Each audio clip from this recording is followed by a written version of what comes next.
早晨啊，又係去買小食嘅時候啦。點解呢間鋪頭會閂咗？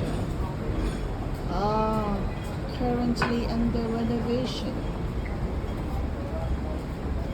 我而家去買小食，其實可以坐呢班巴士，不過唔坐啦。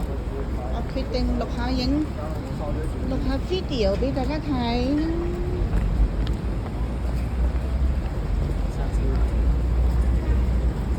我落去地鐵站買啲嘢食。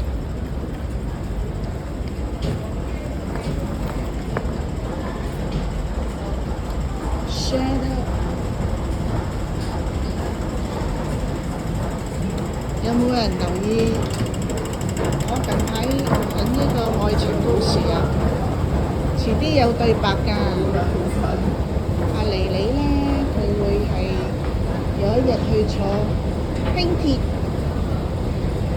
新界輕鐵，咁呢就個腦呢就不斷諗住嗰個英俊瀟灑嘅青年。咁阿妮妮好想知佢叫咩名啦，同埋會唔會再嚟喺個屋苑度行過啦，因為附近好多山啊、河流公園啊。如果見到佢咧，今次佢會鼓起勇氣同佢講 Hello，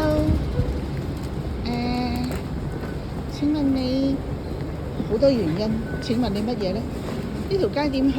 你電話幾多號？你有冇女朋友？好啦，錄到呢度先。